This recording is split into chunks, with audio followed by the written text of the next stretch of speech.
I just love that. I think you've excelled yourself with intro music here. That's not one of my creations, though. But it's brilliant. It's so good. I want to know what it is, actually, but I'll get that off you after the show. Because we're turning our attention to table tennis now. We have featured it on the show before, but we've never actually discussed T3, which is three-a-side table tennis. And coming on the show to tell us all about it, and I caught up with her a little bit earlier today, is Digi Berry. Digi Berry, welcome to Not the Footy Show. Hello, thank you. Well, I've been really looking forward to talking to you because came across a subject recently, T3. I'd heard of table tennis and I've heard of ping pong, and I was wondering what you call T3, which is three-a-side table tennis. It is indeed three, or in fact six-a-side. Six as well? I hadn't heard that. So that's like a double trebles. It certainly is, depending on how our maths is this morning. Yeah, so six-a-side playing with two balls. Okay, we might get into that a little bit, but where did the game originate in the idea to make it three-a-side? Well, it was invented in, amazingly, 1979 in New Zealand, actually, by an engineering professor called Gunther Arndt. He actually is still in Australia and teaches at the University of Wollongong. Hope I pronounced that correctly. You did. Where he runs a little T3 triples club with his other professors and some of his students, and they have a bit of fun every week. And there it stayed for a long, long, long time until we got in touch with Gunther and worked on it together and decided to bring the table into manufacturing. And hence we came up with T3, and now we have a product that works and can be sold and does all the things that a sporting table should do within the confines of a gym, school or home. Now, the one thing that's different with T3 as opposed to your regulation table tennis is that the table's actually circular. It is. It's round, yeah. And is the basis of that so you can get more people around it? Yes, precisely. Yeah, and it forces the play into the middle as well, makes it more even. Imagine if you still had the square or rectangular table, it just wouldn't work. Exactly, and I'm looking at the pictures that I've seen of it as well. The net sort of goes down in the middle as well, so it's not an even net across the table. It's not a straight line across the table as in tennis or traditional table tennis. It curves up at the sides, scoops round, dips towards the middle, then plateaus out, and that's the thing that forces the play towards the middle, so you can't just do a sneaky little shot on the sides and win the point.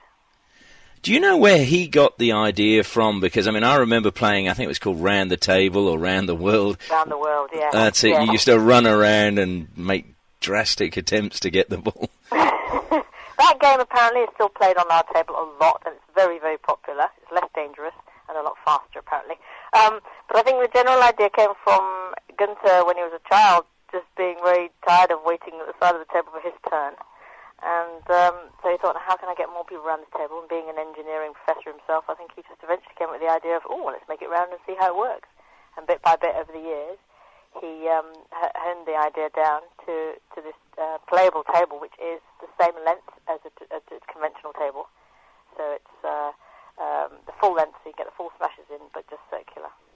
Now, are the bats exactly the same? They are. And the balls, I presume, as well? Exactly. And the bounce, everything. And do you have to play three-a-side on these tables, or do you get people playing two-a-side or one-a-side? Yeah, not at all. If you play doubles, there are set rules for doubles and singles. Our coach, Hewley, who is an international player who's just coached the Ghanaian team through the Commonwealth Games, he got them to 9th, so he's very happy. He does a lot of training on it for singles and doubles because it's a lot harder. You have to cover a lot more table. So he believes it's very, very good for your size. Apparently in Korea they put two singles tables together to train their singles players to really get them working, but this table does exactly that. I mean, one of the things at the Paralympics you noticed, and I remember I've related this story to our listeners before, how somebody told me that you could tell that the Paralympians were taking it very seriously because now they were putting topspin on the table tennis balls so that they would spin out of the reach of people in chairs. Now, can people in wheelchairs play T3? Definitely. Yeah, the table has a clearance zone for wheelchairs, and there's a specific distance underneath so that when they're moving, it doesn't crash into anything. So the table has that, and it's obviously very good for wheelchair and other disabilities because of its circular nature. It's worked Now, you had an event in London, I think it was the Give It a Go festival, which apparently, by all accounts, went really well, and a lot of people turned up. What was the major sort of feedback from people giving it a go for the first time? The most striking thing is people stop and stare, and they go, "Oh, it's round," which is which is true, but it does look very different. And then when they worked out it's rear side, which some people get straight away and other people do battle with, they then just desperately want to have a go. They're itching to have a go, and they get on, and because there's 6 people around the table, there's a lot more communication, there's a lot of laughter, and people jump in and out. And with it being 3-3, you can have a mixed ability. So it's one of the few sports that I know of where you can actually have someone of different abilities who are different on the same team and play really well together. So you certainly can't do that in tennis, or any other doubles games. And is it a case of you just literally play whoever the ball's going to and is standing in that zone can play it? It's not a case of having to play in a set order, is it? No, it's not like netball. Once the ball has been served, obviously it needs to be served into the correct third to the right person. Once it's been hit back and returned, it's free play. However, we do have a 2-hit rule. So like in doubles, you alternate. Here, you're allowed 2 consecutive hits. That's the only rule after that. Okay, now you did mention that you can play 6-a-side, and I'm thinking that's a hell of a lot of people, and I would have thought a lot of confusion. Well, we call it the chaos theory, and you have 2 servers nominated in the middle, because that really is like a team. Then you've got a big team, should I say? It's six people, so the 2 nominated servers serve from the centre and work their way across from left to right, and they serve simultaneously. Okay. It doesn't matter. You don't need 2 different coloured balls. You just need to be alert and aware, and you keep playing until both balls are down, so both points have been scored. And presumably you're just playing whichever ball comes in your section. Yep, and once it's gone, it's really funny how people just lose a lot of control when there's 2 balls on the table. It's quite hilarious, really. Now, I would have thought that is ideal for children to be for their hand-eye coordination. It's perfect. You've got it in one. The table tennis bat or racket or paddle, as they call it in America, is a very natural extension of the hand. So I think it's a great thing to start with, especially when kids are 4 or 5, to start using this bat to do eye-to-ball coordination, learn those sort of things really, really early on. Is that where you're targeting the game at the moment, into the schools and into those age groups? Well, when we first launched in January this year, we were very fortunate, and the BBC were very interested, and they took it on and featured it. And I got lots and lots of calls from primary school teachers saying, this is great, we don't have PE or sports teachers here, could we have a table, how does it work, I can get half a class on a table at one time, and all of these sorts of things. I can have the rest playing games on a nice rainy English sort of winter's day. And I said, absolutely right, it's perfect, but there's only one problem. The table is full height, so it's the height for an adult, 76 centimetres.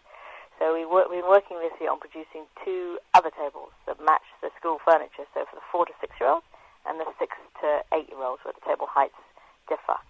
And so we've created lovely small scale-down tables, along with a specially designed little ergonomic bat for their little hands as well. So the whole thing is now set up for 4 to 6 and 6 to 8 to start getting into these sports. So it's like when we were making models, they were sort of like 1 to 12 of actual size. I'm presuming these are tables the same way.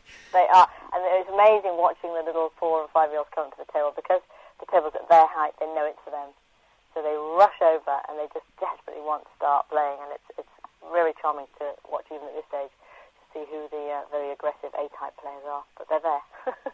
I mean, there's a famous story about, I think it was Desmond Douglas, and why he was so good at playing table tennis close to the table, and it turned out it was the environment in which he'd learnt, where the room where the table was so small, it was right up against the wall, and that's why he was so quick. Have schools got room for these smaller tables? They certainly have the smaller ones, because they're only 1.5 metre in diameter, and the tables come in 2 semicircular halves. And pushed together. So the tables, when they're not in use, can be just used as classroom furniture. Once again, because they're at the right height for chairs of each age group. So they can turn them around, they can just use it as a computer table, or an art table, or a PlayStation, whatever they do. So it doesn't take up extra space. That's fantastic, actually, that you could do that, and then I can see that would appeal so much more to schools to actually take that on board. Yeah, you can do it. The big table as well. We actually use the 170, just the one down from the huge one, as a boardroom table here. And we have another customer who has built a new conservatory and his table tennis is crazy. So he's used that table as his dining table, the big one. So he'll be having a lot of friends around. Now, you mentioned a little bit earlier that you launched this all earlier this year. Is it something you're looking to take globally, or is the focus purely at the moment on the UK? No, it's just the UK because we're here. We've already got interest from Scandinavia, so we've set up an office there, and Belgium and Australia, actually, and New Zealand. Somebody there is very interested in Sydney. So hopefully in 2015 we'll be able to start developing a product over there as well. Do you see this coming into the Olympics down the track, or is that just too far ahead at the moment? I don't see why not, because when you watch it, it's very entertaining. It's a really good spectator sport. The tactics, as you can imagine, are very different. So that kind of play and that conversation for commentators would be good. And who knows, if snowboarding and beach volleyball and the dancing, the diving. Synchronised diving. I think that's the one with the pegs on those. If they can make it, then I absolutely don't see why not. There isn't space for this. Now, I suppose this is the million-dollar question. How good are you, Digi, at T3? Well, I'm much better at T3 than I am at singles, let's put it that way. Having now played it for 2 years. And were you a table tennis player before, or it was something you did for a bit of a laugh? No, my background is Chinese, so I've been playing since I was a little kid in a garage.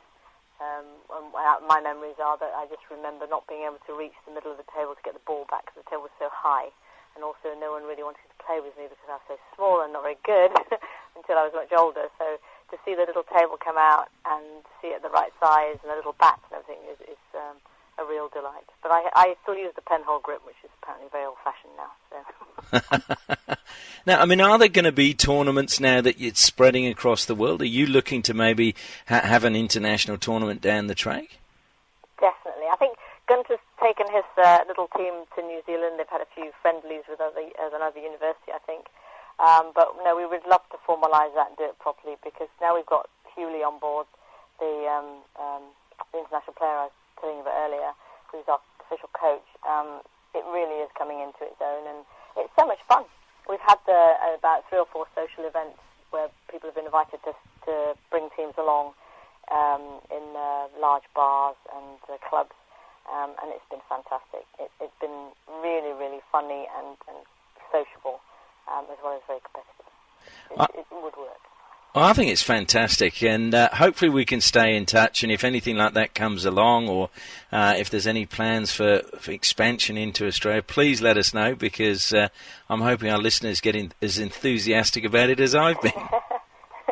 Well, no, thank you very much, and thank you for inquiring about the T3, and we definitely have plans to be in Australia properly by next year.